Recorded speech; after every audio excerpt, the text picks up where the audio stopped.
My name is Rhapsody and welcome back to Monster Train. This is the start, officially, of the Friends and Foes series because it is now in the public beta branch, so it is time to actually make progress on our characters here. As I talk about the progress made on our characters here, I do also have to mention that, unfortunately, this game doesn't have the ability to support two different save files. And I don't really want to go through the constant hassle of having to swap every save file anytime I stream the game versus anytime I record the game offline, because then I also have to deal with the Steam Cloud update settings. All of this to say that some of the progress in this series will have already occurred in the episodes that are in the Rhapsody Streams Monster Train series. So consider that a companion series to this if you are looking for 100% completion rather than just individual cool runs. Also, for format changing, one thing I initially want to do here, obviously I do want to get to and then complete all the rest of the expert challenges. Like, that is a huge goal that I still have ahead of me. But I also want to broach the new content first. The new content, while it still has that novelty, that sheen of novelty on it. So for that reason, I am going to be choosing a primary clan, having its exile, and then randomizing an allied clan, and playing the same clan a couple times in a row. So that will give me more of an ability to get accustomed to these characters, because I will have the ability to really kind of explore the champion and the alternate exiled starter cards a little bit more, rather than like explore it a little bit and then lose all of the progress I've made in understanding those cards by changing up and completely going to a different strategy. All right. All of that said, let's jump into a Covenant 25 Hellhorned leader, the Shardtail Queen, and a random clan following. Good to see you all, by the way. Extremely good to be here. Ooh, you gotta love a double Wildwood Sap in the base deck. And an Impish Scholar to return one of them, and two Hidden Passages. These are very, very good utility cards. The Hidden Passages in particular. Okay, so our bosses are Daedalus the Professor, the damage shield on constructed explosives. That's going to be a little harder for us to deal with because we don't have the torches. That is usually something you can take advantage of in the Hellhaunt. We're also not exiled for the allied clan, which is really important because it means these are restores rather than root seeds. I prefer root seeds, but in this circumstance, I'm probably going to end up with a rejuvenate character, because I've got double Wildwood Sap and I've got a bunch of restores here, and we don't have Seraph removing half of my buff stacks.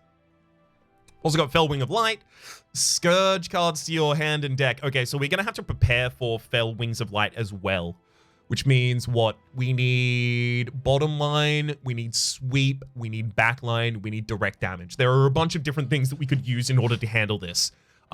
Probably the best way for me to handle it might... actually, no, that's not going to be it. I was about to say it might be the Thorned Hollow, but I imagine it's probably not the Thorned Hollow in this circumstance, just due to the fact that if I do play that on the bottom floor, it's going to take a while until it actually gets the spikes to really bop nerds. All right, let's move on. I'll go for the artifact because that'll have an impact on which champion I want to take. Ooh, baby! Hell's Banners. Whenever you summon a second unit, you return gain 3 energy. So now I'm a little bit pushed towards wanting to take the Shardtail Queen path that gives me Imp Parade, generations of more imps, as well as the ability to play them for 0 cost on her floor, because that means I will be able to generate ridiculous energy, which means basically I should never need an energy potion. I should never, or energy potion, energy relic. I should never really need any of those kinds of things, which means that it gives me the ability to focus on capacity as well as draw, which will be very important. Interestingly, multiple different paths will actually work with this Hell's Banners. Imp Parade, obviously, Resolve gives me an extra imp every turn. I can play them for free, right? But the Rally version also would have been really good. Imperialist, kill all imp units, deal 20 damage per imp unit to enemy units. So that's an action.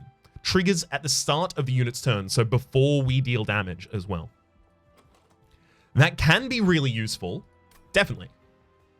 But is it what I want here? Probably not, right? I wouldn't have support for getting more imps in the deck at all. How many imps would I really need in the deck for this to actually be significantly useful, right? Especially early on, not that many. We already have 5 imps in the base deck, courtesy of the character we're playing. I'm leaning Imp Parade. I'm leaning Imp Parade because I think that Awoken has the ability to supplement not only backline damage, Well, not direct backline damage, but it has the ability to supplement sweep and thorns as ways to deal with backliners and ways to deal with AoE. So I think we'll capitalize upon that and use in Parade. Oh, crumbs. I should have checked. Not unit draft, unfortunately. Hellhorn next to the Merchant of Steel. Not really what I was hoping for there. And then we got another Hellhorn banner. Yikes! Our first Awoken banner is after Daedalus. Uh-oh. Okay, we're gonna have to get a good Hellhorn unit and use that to get us through Daedalus, and then possibly pivot afterwards with the Forgotten Boons, Awoken banner, and Merchant of Steel there. But we'll only see 2 Awoken units there, and it's possible we double whiff. So we may need to find out a different way of dealing with all of this. Start about how many units appear on each floor. How much does that really matter to me?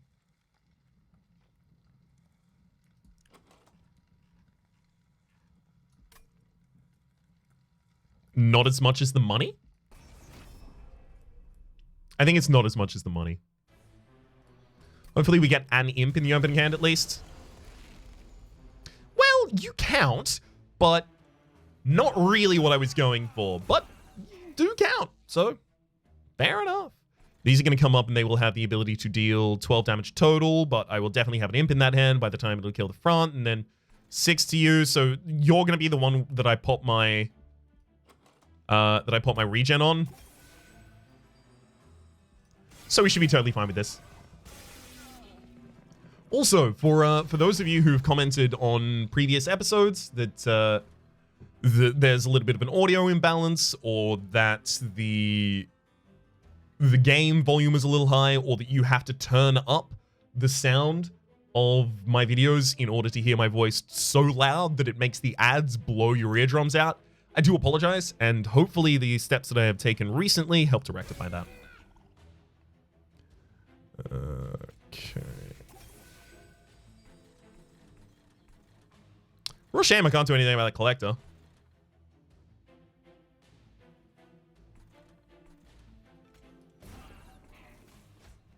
Yeah. Take 3 damage there. I knew we were always going to end up taking a fair bit of damage to this, but I wasn't worried at all about it. I am now a little worried about how is the Shardtail Queen actually really going to help us kill the boss. I guess I'm just going to have enough regen on you. It's our only real way out here, I believe. Okay, and then you can go... Actually, let's overstack that. That could help.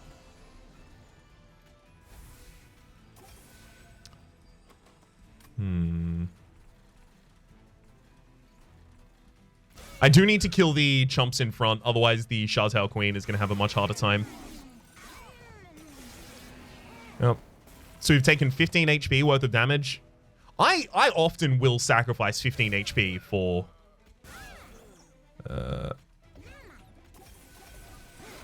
I would often take the deal to sacrifice 15 HP in order to get enough money.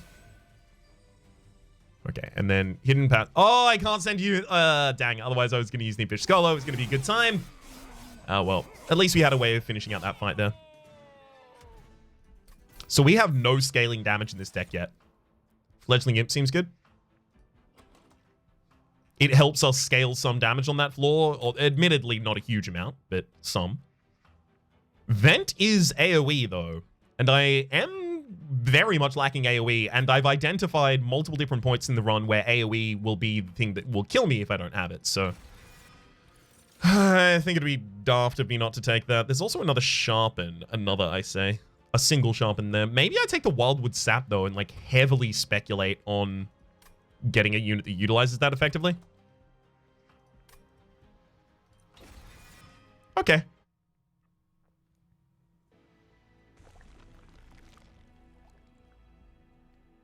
If we don't take a minion here, we have a really bad time. Is that right? Because we could mega upgrade a spell over here and then dupe it.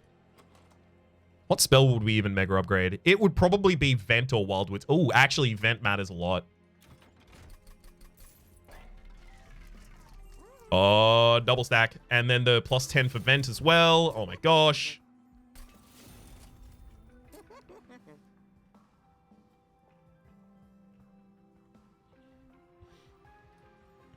Decrease the cost of this Wildwood Sap, possibly dupe it later. I like it. Hopefully we have a unit draft here. Fingers crossed. It's not great. Non-boss enemy units enter with spikes 3. We don't have a reliable opening of vent or anything like that. What's the next area again? Yeah, there's a Hellhorn banner directly next to the Hell vent. This is what makes it a little easier to skip this Hellhorn banner. Admittedly not easy, just a little easier. Gosh. And the High Priest has sweep. Yeah, no, I don't think I can take this. I actually may already be dead just out of not having enough scaling in the deck. Ooh, this is a strong opening, though.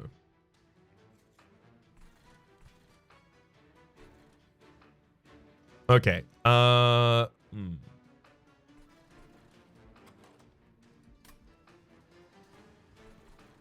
1, 2, 3, 4. You got 20 regen on that character already. And then I prevent myself from getting a negative there. If I ascend this disciple, it goes to the back line, so it's effectively not there. It doesn't matter at all.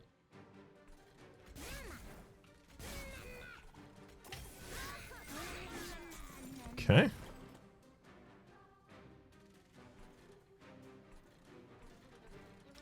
Let's pop one vent there. Double trains to your bottom line. Another. Play the Queen Simp out. Do I want to play the Queen Simp out? 2 more Queen Simp for the top floor.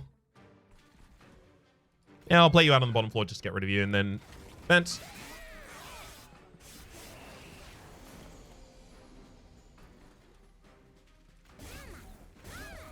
Just building up a little bit of a front line here. Do not mind me. Gonna need another vent soon, unfortunately. Which I actually don't believe I have any chance of getting.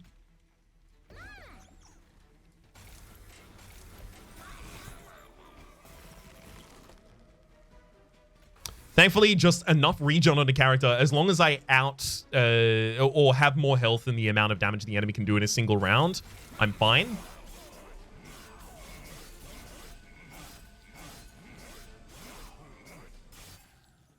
Nice. And here's another vent. Maybe this time it is the Fledgling Imp. Okay. So I've been wondering recently about the value of Vine Grasp.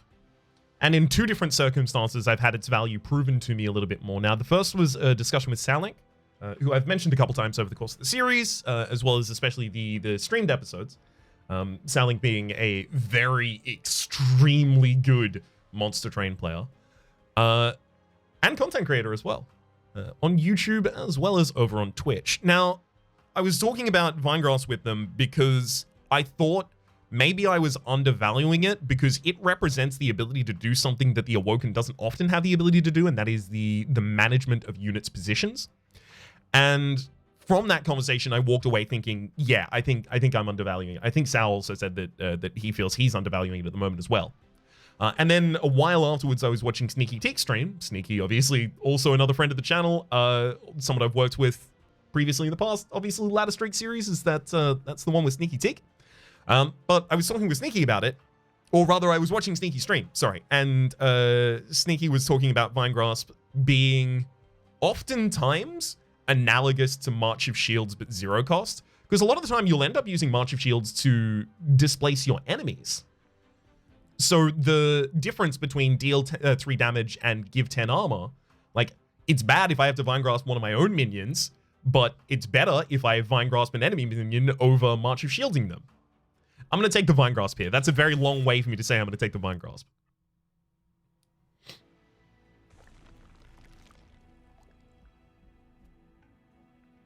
There's no way I win Daedalus unless I go for the Hellhorn banner, right? Is that true? Daedalus has got 3 to 400 HP at this point. I'm still working on ballpark numbers because I haven't actually memorized the individual numbers. So it's around there, right?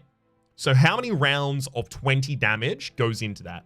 So let's take the worst case scenario, 400 HP, 20 damage goes into that 20 times, right? So I would need to be able to full heal my character with regen 20 times, which I can kind of do.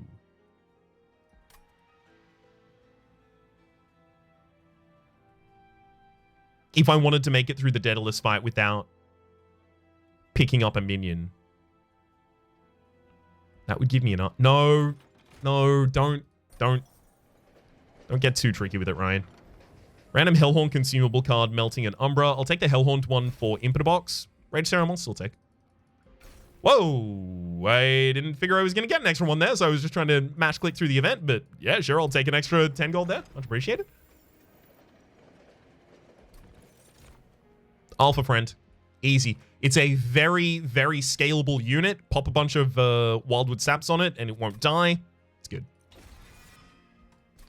We will also dupe the... I feel like it's Vent, actually, here. I know that Wildwood Sap is very powerful right now, but that Vent is our AoE, and we have no other AoE in the entire deck. We didn't manage to pick up any sweep yet. We may not even manage to pick up any sweep when we go to the Awoken banner afterwards. So consider this early contingency planning. Alpha Friend going on the bottom floor gives it the ability to strike as soon as possible. We sack a train suit on the top floor because I don't want it back. Regen.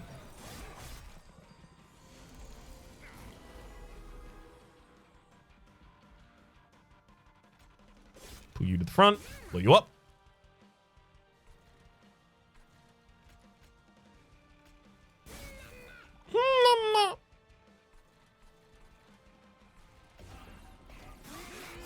We're going to be taking some pyro damage.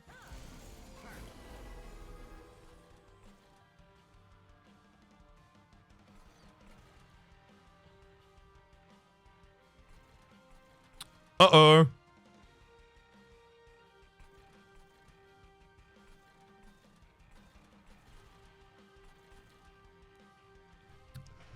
Uh-oh.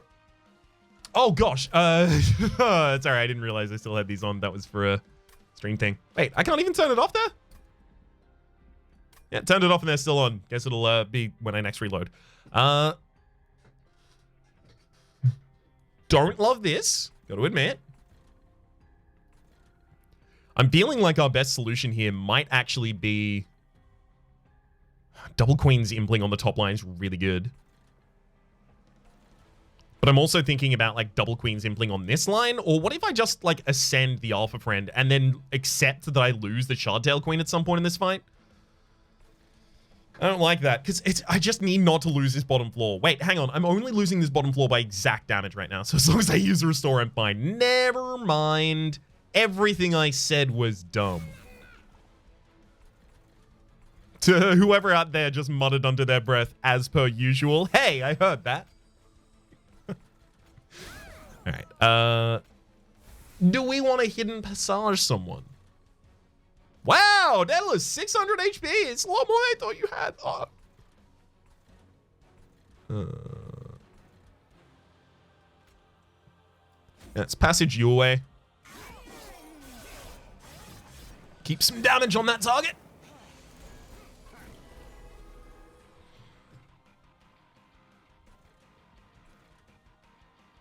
Okay.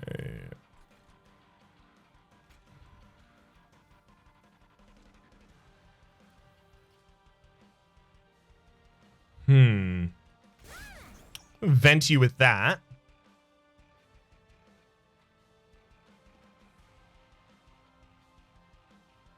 I mean, we're not really doing significant damage to the backline of there no matter what we do right now.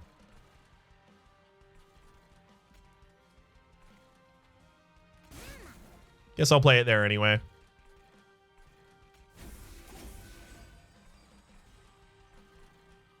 And then this one goes top floor. May as well at least get the Disciple Protector down in the front line so the Overcharged has more damage taken from the Shartail.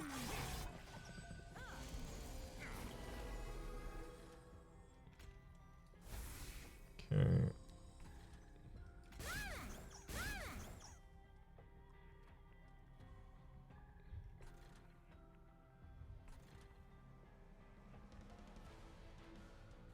Do I need to cast a hidden passage before I do something here? I can hidden passage the constructed to the next floor. So I blow up the vent, you kill the frontliner, that kills the... Actually, never mind, the vent's fine by itself. Okay, so you go up, and then I'll kill there. So we took 4 damage this whole fight so far. And yeah, we will get the kill here on the bottom line. Great. I definitely needed the Alpha Friend to confirm this for me. This may just now be an Alpha Friend run. I wasn't trying to do it, but, you know, sometimes the game says... Ooh! Sometimes the game says do 105 damage to the frontliner, or sometimes it says have a quick Alpha Friend? Quick Alpha Friend can be real good. Gosh, I want both of them. What we're lacking right now is a lot of ability to deal a really large amount of damage to a frontliner, so I think I have to take the Impalate for that reason. There's the Awoken Hollow. Is that still what I do? Maybe it is actually, because the Awoken Hollow can be my frontliner for the Alpha Friend. We can easily use the Alpha Friend, we can easily use Hidden Passage, rather, to ascend the Alpha Friend. That means we have initially a 3-4 solution. Do I want to take a Capacity Gem just so that I... Well, I mean, I probably want to take a Capacity Gem no matter what, right? Yeah, I'll take a Capacity Gem no matter what, so I won't even have to actually do that as the 3-4 solution. Yeah, we'll take a Awoken Hollow here. Then Cap Gem, I'm going Draw next.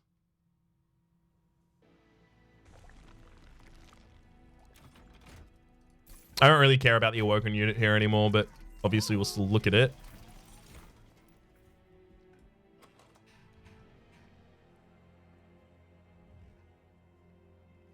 It isn't bad, though.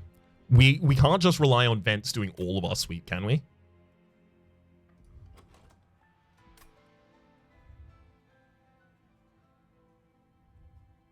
So what would this be? Our top floor would consistently be Awoken Hollow Alpha Friend, which means that Shardtail Queen is effectively just trying to thin people out before they get to the top line, which means Shardtail Queen doesn't have enough HP to be played on the bottom line by herself right now.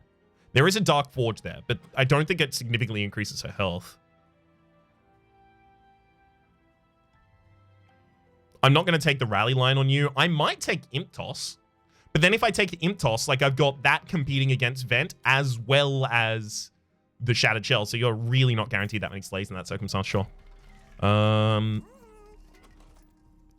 obviously, I just want to pop some onto the Awoken Hollow. So sure, let's give you a little bit of that so it's a little easier to outset with. Endless? I could Endless an Impish Scholar every single turn, just bring back one of the Wildwood Saps. Way more regen. Oh, baby. Oh, I feel a little dirty about this now. Oh, quick on an Alpha Friend. The Awoken Hollow is ultimately going to have way, and I may end up putting Thorns on you, so Alpha Friends hit back. Yeah, okay, never mind. It's not quick here. Rage, extra stats. Maybe I just pop the extra stats on that Awoken Hollow right now. Yeah, sometimes I get caught up just waiting for the best upgrade I can put on something rather than just giving it the upgrade that it kind of needs right now. What's Rage as well? Rage is 2 per stack, so 14 on top of the Alpha Friend, 24 initial hits. So the idea being that the Rage would decrease whilst the strike is increasing, so it has a more consistent damage level at the opening.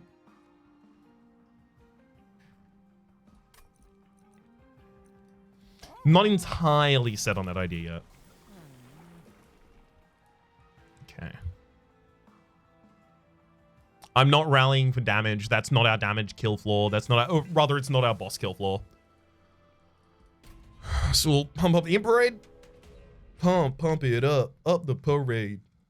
Non-boss enemies gain multi-strike.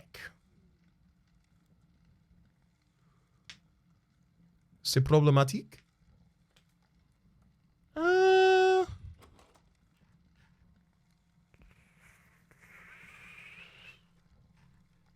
Yes and no. Yes and no. It's not fine for the imp floor, but it is fine for the other floor. Do I ever put the imp floor on the other side? Well, no, wait. The clipped guardians are out front of the absolvers, right? So they'll just hit imps, and then the absolvers hit... Okay. Okay. Let's give this a go.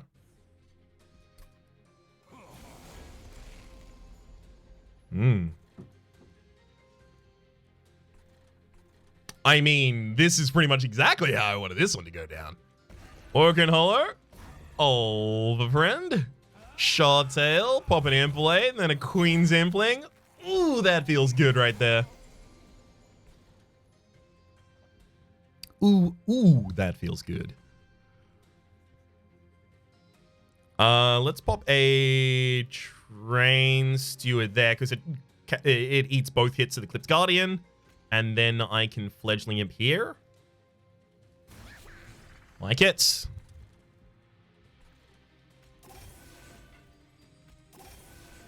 I want to keep Queen's Implings in this deck. Am I ever going to need to cycle back to those? Probably not.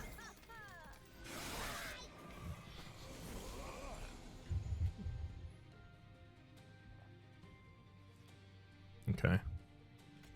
Grasp you forward and then Imp you.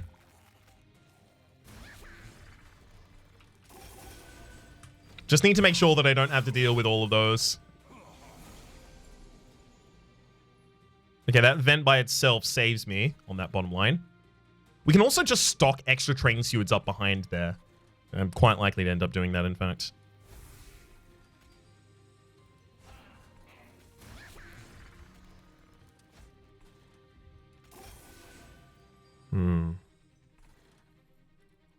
I can't sack this bottom floor just so that I can prevent... Oh god, it's so much damage it prevents, though. 18... It's 30. This is 30 damage represented on the top floor if I don't... Oh! Ow! Okay, this is the last Absolver. Fine. Life's a little easier with that knowledge. Man, Alpha Friend's really not got the ability to do much striking here. Also, like, my Impish Scholar and my Wildwood Sap, like, at the very bottom of the... I'm just, you know, I don't mean to complain about it, but... I mean... Complain.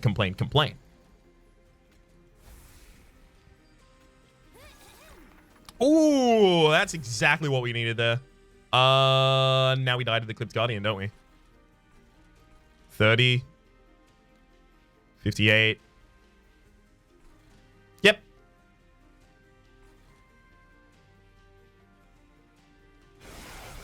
Yep. Oh, you absolutely hate to see it. All right, let's have a look at the run summary and see what we could have done differently there.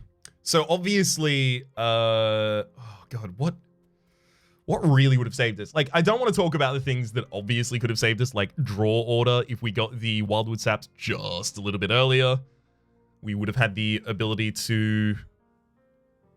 I mean, did we need the Wildwood Saps earlier? Impalate not being on first turn would have saved us a bunch of HP.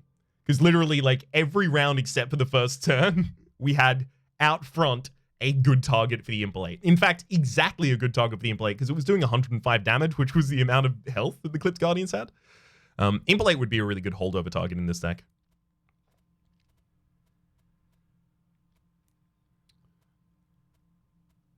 The Awoken Hollow and the Alpha Friend both were scaling really slowly. The only thing is, I don't know how many other scaling options I was really offered. I wasn't offered Rage. I was offered Rally. I was offered the ability to put extra Rally on the Shardtail Queen. Maybe that was how I do it. Yeah, because the Shardtail Queen was repeatedly getting hits off on them. So what? I just traded my previous for the ability to get a Fledgling Imp, like, instead of a Queen's Impling. The real reason I upgraded the Shardtail is because of the third upgrade in the Imp Parade line. So you get first summon or resolve that a Queen's Impling to your hand. Imp units cost -1. Second is Fledgling. And then the third is Fledgling and Welder Helper. So every single turn, I would have the ability to pop down 2 extra imps. One of the extra reasons that I went for Light of the Seraph. Unfortunately, it seems like hybridizing into Rally was essential there for being able to take out the frontliners. I already identified that I had difficulty taking out frontliners with the Impelate, but in particular, getting that fight was rough. I thought I was going to be capable of taking multi-strike because I was thinking that I was going to be able to take out the units, and I took out a fair amount of them. There was also one a couple of rounds ago that managed to get a second round of hits in, so 12 more damage, the Eclipse Guardian that went to the top, 12 extra damage that I wasn't really expecting. I wonder if I had a way of handling that I didn't see or didn't utilize at the time. Yeah, okay, so what I should have seen, and this is a lot of the time the mistake that I make in assessing the difficulty that I will have in order to take a specific challenge trial. A lot of the time, the problem I have is I will think about whether or not this will kill my floor, but I won't think about whether or not they will get past me and then kill my pyre. I very seldom think about that. Like, I usually think of the loss condition as I've lost my units, I've lost my damage engine, I've lost my scaling, rather than things actually getting to the pyre. But things getting to the pyre is obviously the actual loss condition, right? So I think one extra lesson that I can take away from this is that I more consistently need to consider the difficulty of the trials in terms of how they would affect my pyre if I failed to meet their requirements of, killing a frontliner or something like that. Other than that, honestly, I don't feel bad about this run. The fact that it got that, not the fact that it got that far, oh, it was a rough challenge the entire time, that kind of thing. I think, mostly I played this pretty thoughtfully. I would have liked a little more opportunity early on to kind of find my scaling options or the ability to find ways for them to scale faster. Obviously, if the Alpha Friend had multi-strike or something of that sort, we would already be in business. But other than that, not bad. Not bad for a loss on after Daedalus. As not bad as a loss can be. I mean, a loss isn't bad if you can take something away from it to help the future have fewer losses. Talking about the future, there's a playlist in the description down below with all my content on this game, past, present, and future. My name's been Rhapsody. Name of the game's been Monster Train, Friends and Foes. There is going to be a lot of content for this game on this channel, so if you are interested in the content that you create, or the game itself, consider subscribing if that's your kind of thing. I know I have to say it in the first episode of the series. It's the formatting of the website, effectively. Hopefully you've been enjoying yourselves. My name's Rhapsody. Name of the game's been Monster Train. And hopefully we'll see you next time.